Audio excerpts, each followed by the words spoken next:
Now we move on, staying in the Middle East, to Egypt. U.S. Senators John McCain and Lindsey Graham arrived in Cairo last night for 2 days of negotiations. Before heading to Egypt, Senator Graham warned that the Egyptian military must, quote, back out of politics quickly or risk a cut of the $1.3 billion in aid that it receives from the U.S. each year and that it has for decades. For the Muslim Brotherhood, ending the sit-ins could alienate their supporters, but on the flip side, continuing the protests might further alienate the Egyptian public. Now, on Monday, the Washington Post conducted an exclusive interview with Egyptian Army Chief General Abdel Fattah al-Sisi, the first interview since the overthrow of President Mohamed Morsi. Speaking about the military takeover, Sisi said, quote, "I expected if we didn't intervene, it would have turned into a civil war." Now, he also accused the Obama administration of disregarding the Egyptian popular will. He said, quote, "You left the Egyptians, you turned your back on the Egyptians, and they won't forget that. Now you want to continue turning your back on the Egyptians?" And when asked about rumors circulating that we should mention that Sisi appointed himself deputy prime minister in addition to his role as defense minister, he said he doesn't aspire for authority, saying, quote, "The most important achievement in my life is to overcome this circumstance, that we live peacefully, to go on with our roadmap, and to be able to conduct the coming elections without shedding one drop of Egyptian blood. When the people love you, this is the most important thing for me." Joining us now to discuss this is Josh Hirsch, our HuffPost foreign policy correspondent. Josh, thanks for joining us. I know you're busy there on the ground covering what's happening. Could you share with us the latest? The latest, certainly in terms of the political discussions, which is actually getting quite interesting here, is that John McCain and Lindsey Graham are due to give a press conference any minute, outline some of the results of their meetings that they've had. They've actually been here with a little bit of tacit fuss from President Obama, and I think it's been probably more than just sort of the typical two senators coming to show off that they're senators who know how to fly on an airplane overseas. It's been quite interesting. And at the same time, Deputy Secretary of State William Burns, who was scheduled to leave actually last night, the State Department announced yesterday that he was extending his stay here indefinitely. That kind of thing doesn't usually happen if there's no hope for a political breakthrough.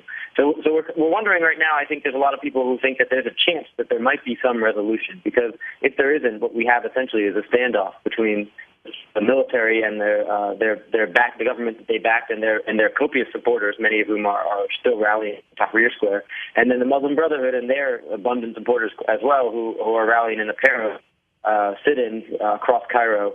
And no one really knows how those will end if there isn't some political resolution. And Josh, I'm glad you're focusing on the political resolution, because it seems like the news coming out of Egypt tends to focus on that, even if there's not a lot of political traction. For example, you mentioning that John McCain and Lindsey Graham met with General Sisi.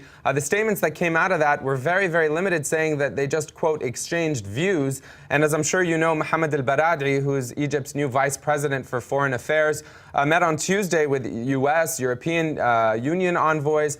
But it seems that all these meetings, for as much as they're happening, aren't offering any real reconciliation or even a hint at that. We saw on the Twitter account of the spokesman of the Muslim Brotherhood, he was kind of denying reports in the Egyptian media, which is really backing the military on that very issue, suggesting that they still are adamantly holding their ground at the sit-in, and that they're going to continue to do that until former President Morsi is deceased. What do you make of these talks? I mean, is this political theater? I mean, obviously they're meaningful, but there's not much traction coming out of them.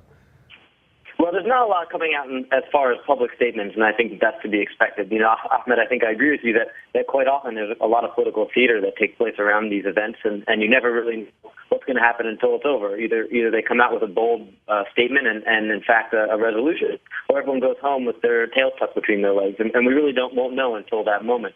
I just have to that the fact that Deputy Secretary of State Burns stuck around, to me, strikes me as an indication that there's some reason to continue these conversations. There's some hope that something might happen. Now it's entirely possible. I mean, Cairo right now is as polarized and divided as I've ever seen it, and it's quite possible that it might be impossible for either to really reach a compromise. and they're just going to continue to butt heads. I can't say it for sure, but I'm willing to completely write it off, even though, like you, I'm skeptical about it. No, certainly. Perhaps you're skeptical and I'm cynical, but I shouldn't be because you're right. I mean, even from over here, for as much as I wish I was there, it does seem to be extremely polarized and very tense. I do want to share this tweet with you because it really illustrates the disconnect or the anti-American sentiment that we often hear about. This says, Sisi said the defense secretary, this is quoting the Washington Post piece, Hagel calls him almost every day, but Obama has not called since Mursi's removal. Now, Josh, I'm sure you heard that criticism in the Washington Post interview of the Obama administration by the Egyptian general. What do you make of that? I mean, why mention that to the Washington Post?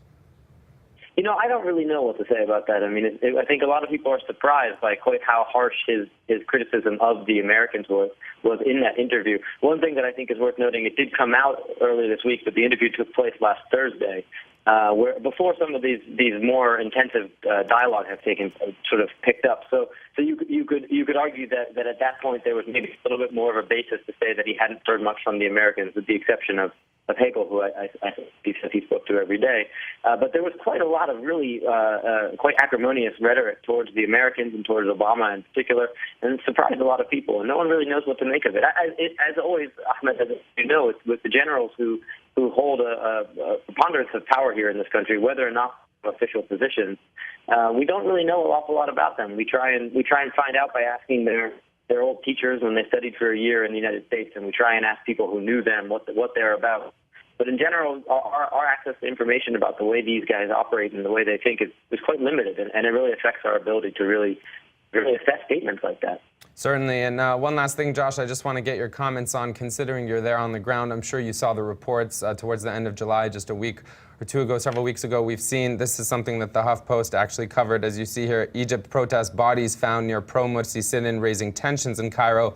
There's a photo from Getty. This story was really reporting that several bodies were found, their hands bound, their bodies covered with gashes, near one of the pro-Mursi sit-ins. What do you make of this news? How is this being discussed? Is it being overshadowed by the political chatter, or is this something that people in Egypt seem to be caring about?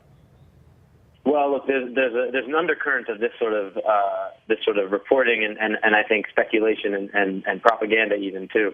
And for one thing, I would say Amnesty International did put out a report saying that they did find evidence over the last couple of weeks at a couple of these camps that there was some sort of detention and torture. Now, they didn't say definitively, but they found sufficient evidence to at least put out a small report saying that there was evidence of it, whatever that means. So I don't think you can write off the possibility that some bad things have happened in the course of these events.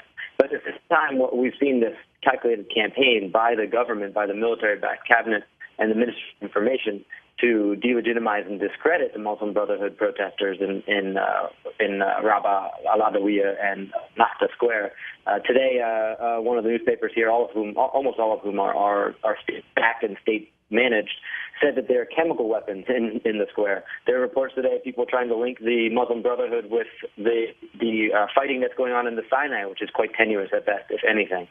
So we're seeing a campaign that I think is really worrisome. I mean, if it's just a bunch of people saying things that's not picking traction, then that's one thing. Right. But if it's part of an effort to return the Muslim Brotherhood to its position that it held under Mubarak, which was basically an outlaw group, and that's a little bit of a worrisome trend. All right, Josh, I want to thank you for joining us, and I just want to share with our viewers, for those of you who want updates on what's happening in Egypt, you can always follow Josh Hirsch on Twitter. There you have it, Joshua Hirsch, looking good in that maroon shirt.